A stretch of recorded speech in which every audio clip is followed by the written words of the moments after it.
Hello, welcome to the channel. आज से हम कल्चर के पीटी 365 को कवर करेंगे।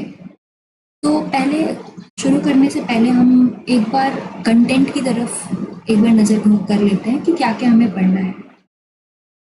तो सबसे पहले हमें यहाँ पर monuments, temples and other architecture को देखना है, सारे जितने भी टेम्पल्स और मॉन्यूमेंट्स न्यूज़ में रहे। उसके बाद sculpture, painting and forms of art वो हम देखेंगे।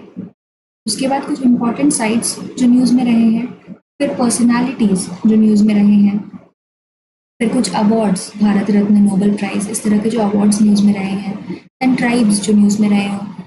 उसके बाद लास्टली हम मिसलेनियस कुछ टॉपिक्स हैं उनको कवर करेंगे। ठीक है, pilgrim corridor project, Kartar Sahib road, and new flag, historical event in news, then some other important news, some इस तरह के मिसलेनियस। लास्ट में 6 अपेंडिसेस भी दिए हुए हैं, हम उनको भी कंप्लीट कवर करेंगे।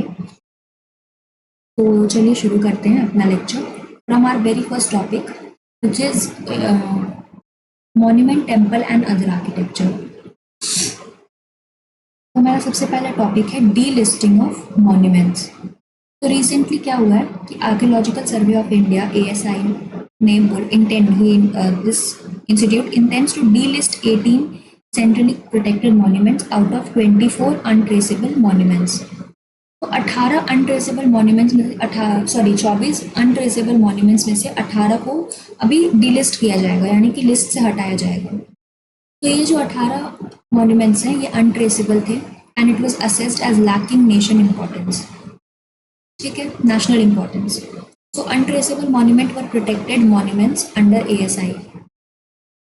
Monuments facing delisting: Kos Minar number 13 Haryana का, गुन्नर बुरकिल टोम झांसी का, और तेलिया नाला रुइंस वाराणसी में।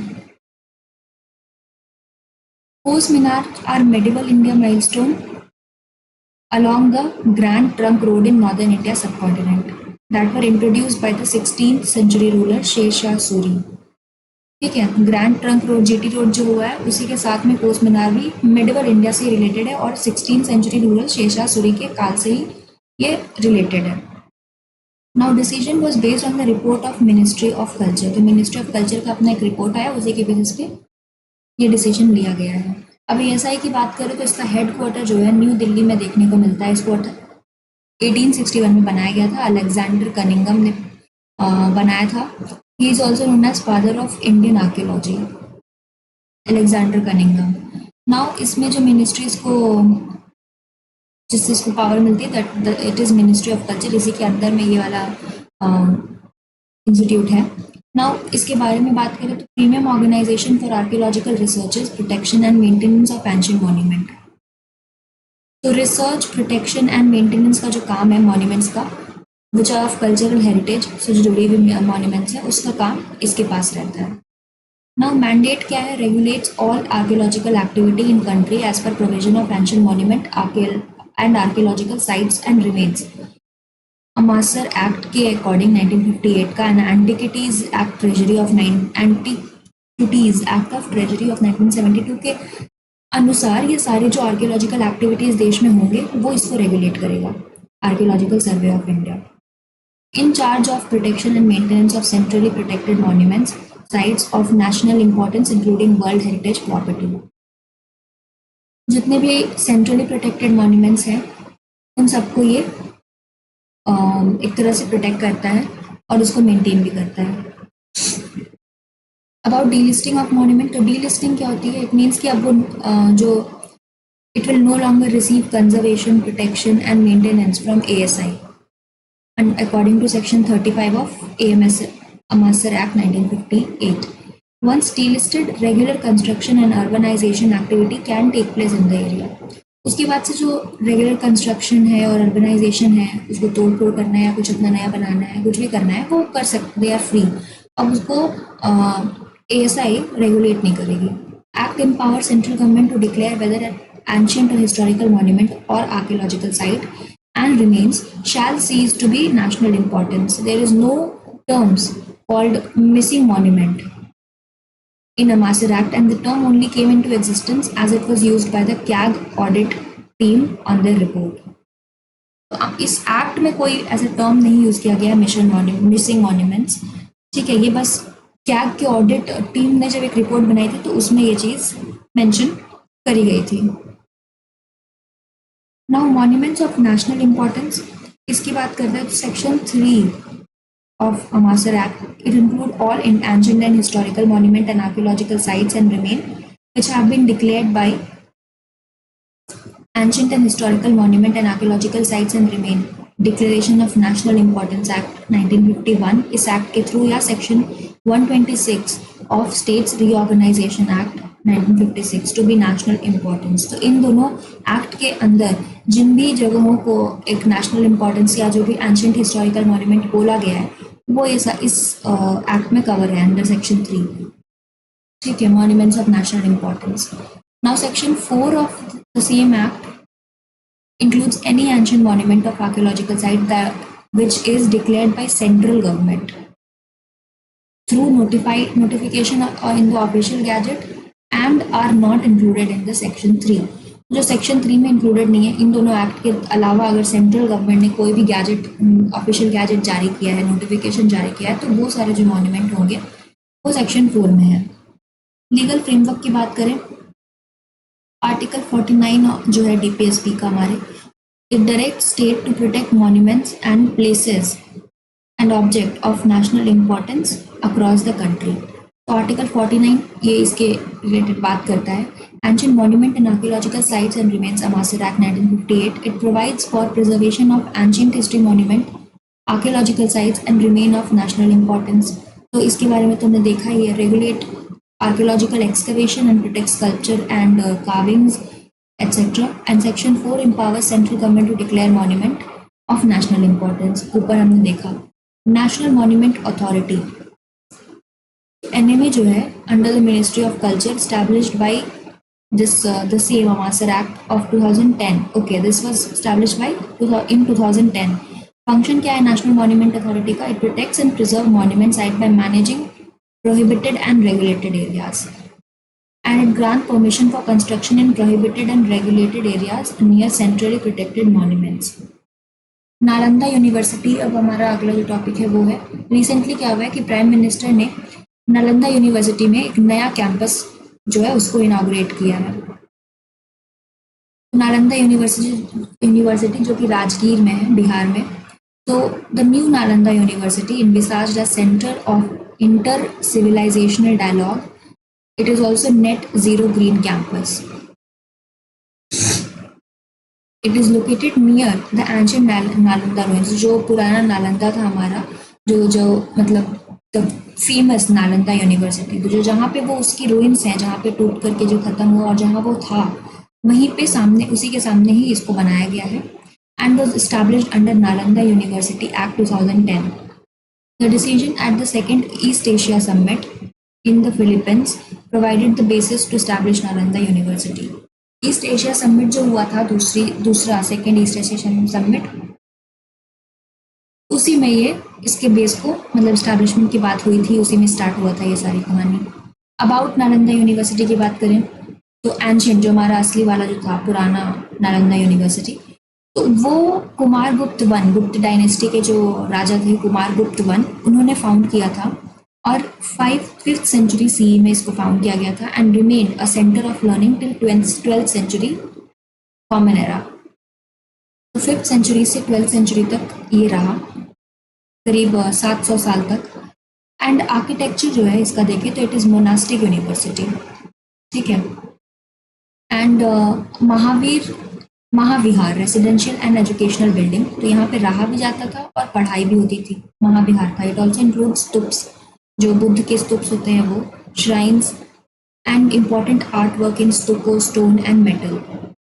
यहाँ की एजुकेशनल एक्सेलेंस की बात करें तो मेजर डिसिप्लिन जो यहाँ पे होते थे, जैसे वेद्स पढ़ाया जाता था, थेरवाद बुद्धिज्म, जो the way of the elder in Pali, ठीक है, मीन्स ऑफ एल्डर्स, तो थेरवाद बुद्धिज्म होता था। महायान बुद्धिज्म पढ़ाया जाता था, means great vehicle in Sanskrit में इसको ग्रेट व्हीकल बोलते हैं। वज्रयान बुद्धिज्म यानी कि तांत्रिक बुद्धिज्म। फाइन आर्ट्स पढ़ाया जाता था, मेडिसिन पढ़ाया जाता था, astronomy, politics and war strategies. तो यहाँ पे मतलब वर्ल्ड के बेस्ट क्लास एजुकेशन जो दी जाती थी, तो ये सारे एक डिसिप्लिन्स थे तो एडमिशन का क्या था, स्ट्रिक्टली बाय मेरिट, खाली मेरिट के बेस पर ही एडमिशन मिलता था। एग्जाम्स कंडक्ट किया जाता था बाय ट्रेन्ड गेट कीपर्स। तो एग्जाम होगी स्ट्रिक्टली, और जो बिल्कुल मेरिट पे खरे उतरेंगे वो आएंगे और पढ़ेंगे। इसीलिए वो कहते थे ना कि बेस्ट माइंड्स जो होते हैं वर्ल्ड के वो यहाँ आकर के पढ़ते थे। सो धर्म गुंज और mountain of truth holding over 9 million books across 9 floor. तो यहाँ पे जो लाइब्रेरी हुआ करती थी उसका धर्म गुंज कह लो या माउंटेन ऑफ ट्रूथ कह लो, 9 मिलियन बुक्स थे इसमें, 9 फ्लोर्स थे, और 9 फ्लोर्स में सारे 9 बुक थे। तो ये था, ये कहानी हो गई। लेकिन इसको बाद में जला दिया गया था जो ये बुक्स थे, और ये था। हम अब पढ़ते हैं, पहले देखते हैं पेट्रन्स की बात करें तो किंग हर्षवर्धन जो था, कन्नौज के जो वर्धन डायनेस्टी के किंग थे Harshvardhan, 7th century common era में पाल रूलर थे वो। सॉरी, ये तो कि इन्होंने पैटर्नाइज किया है। इसके बाद पाल रूलर भी 8th to 12th century C में उन्होंने भी पैटर्नाइज किया। तो हर्षवर्धन एंड पाल रूलर्स को हम देखते हैं पैटर्न्स के रूप में। It is said that king Ashok gave offering to Chaitya of Sariputra at Nalanda and erected a temple there। तो यहाँ पे बात होती है किंग अशोक की, जिन्होंने चैत्य ऑफ सरिपुत्र को ऑफरिंग दे करके बोला कि यहाँ पे एक मंदिर बनाओ।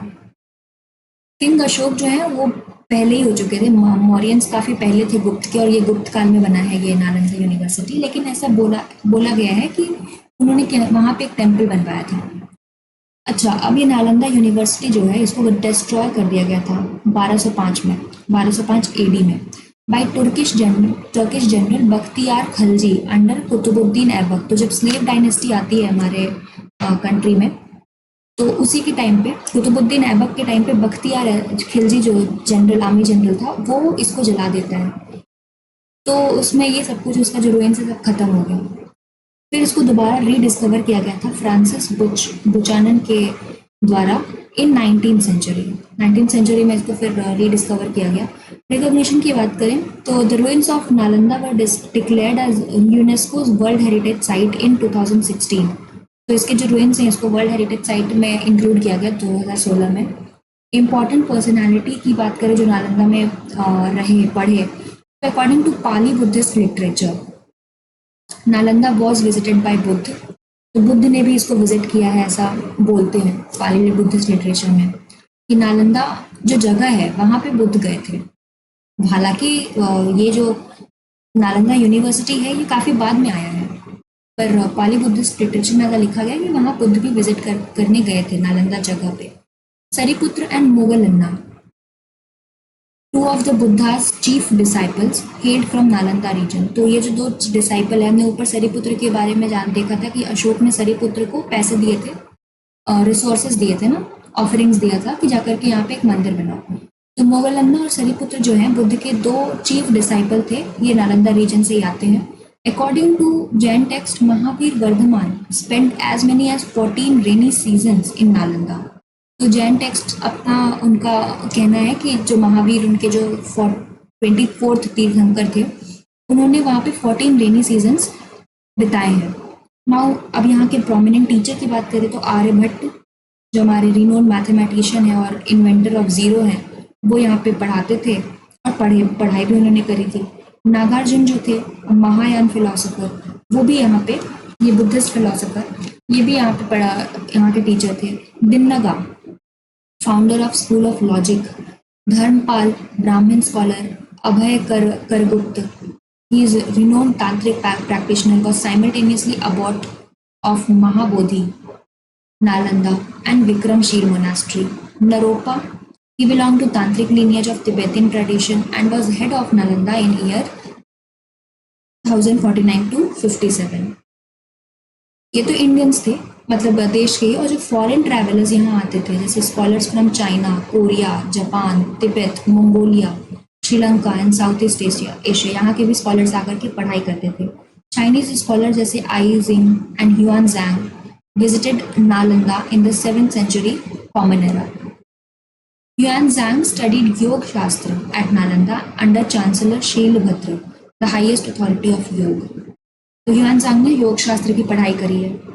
आर्किटेक्चरल फीचर ऑफ नालंदा अगर इसकी बात करें तो ये कुशान स्टाइल में बनाई गई बिल्डिंग है with cells around courtyard along the north south axis. Vihara जो रेजिडेंशियल स्कॉलर बिल्डिंग है, और एक चैत्य जो कि टेम्पल है, दो चीजें बनाई, ये दो स्ट्रक्चर्स हैं। इंट्रोड्यूस्ड विन कंस्कियल विन कंशियल five-fold form in Chaityas and influential regional temples. Architectural significance की बात करें तो it is earliest planned university, influenced Buddhist art in Malayan archipelago, Nepal, Myanmar and Tibet. ठीक है, and it enabled transition from Mahayana to Vajrayana Buddhism through its art. Sculptural art of Nalanda Mahavihara, यहाँ के sculpture की बात करते हैं। Sculptural art of Nalanda evolve from Buddhist Gupta art of Sarnath, यहाँ से इवॉल्व हुआ है। Depiction of crown Buddha occur commonly only after 10th century, 10th century के बाद में क्राउन बुद्धा के हम डिपिक्शंस देखते हैं। एंड सिंथेसिस की बात यहाँ पे लिखा हुआ है, by 9th century a blend of Sarnath, Gupta idiom, local Bihar tradition and central Indian styles led to distinctive Nalanda school of sculpture। सब मिल गए यहाँ पे, मतलब सारनाथ के Gupta idioms and local Bihar के ट्रेडिशंस एंड सेंट्रल इंडिया के स्टाइल सब मिल करके एक नालंदा स्कूल ऑफ स्कल्पचर तैयार करते हैं। Various Brahmanical images not conforming to the Sarnath style have also been found at Nalanda. ठीक है, Nalanda school of sculpture, stone जो था defined by precise spatial feature, 3-dimensional form and delicate ornamentation. Sculpture had detail back slabs and minimal crowding. Okay, metal sculpture की बात करें तो 7th to 12th century part of Pala period था। Initially followed Gupta tradition from Sarnath and Mathura. And early phase की बात करें तो Mahayana deities like Manjushri, Avalokiteshvara, and later phase में Vajrayana deities such as Vajrasharada and Khasarpana. Other Buddhist center of learning, Takshila. Takshila is located in Pakistan and it was discovered by Alexander Cunningham in mid-19th century and it recognized as a World Heritage Site in 1980। इसको 1980 में ही World Heritage Site का जो recognise कर लिया गया था। Noted pupils included grammarian Panini, यहाँ पे पढ़ाते थे, Ashtadhyayi, author of Ashtadhyayi, physician Jivaka and skill exponent of statecraft Chanakya, author of Arthashastra. ये जो थे ये तक्षशिला के मेंबर थे। तक्षशिला में इनका वो था, पढ़ाई की थी इन्होंने और पढ़ाया, टीचर के तौर पे भी थे। विक्रमशिला की बात करें, it is located in Bhagalpur, Bihar. It was established by king Dharmapala of Pala dynasty. ठीक है, and Atisha Dipankar, known for reviving Buddhist in Tibet, and Vasu Bandhu was alumnus of Vikramshila। तो अतिशा दीपांकर जो कि बुद्धिज्म को तिब्बत में रिवाइव किया था जिन्होंने, वो और वासु बंधु इस स्कूल के जो है एलुमनाई थे। यहाँ पे ये देखना होगा कि तक्षशिला जो है वो नालंदा के भी पहले है, बिकॉज नालंदा को गुप्त के टाइम पर बनाया गया था, गुप्ता पीरियड के टाइम पे। लेकिन तक्षशिला को हम देखते हैं कि चाणक्य ने भी वहाँ पे पढ़ाई करी है, तो it was very old, it is way older than Nalanda.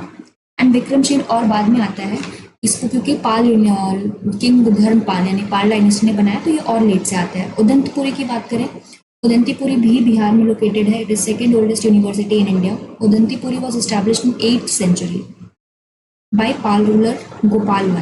Many Tibetan scholars studied here. Nagarjunakonda की बात करते हैं। It is located in Andhra Pradesh and named after Nagarjun, co-founder of doctrine of शून्यवाद, जिन्होंने शून्यवाद के प्रिंसिपल को दिया है, वही नागार्जुन।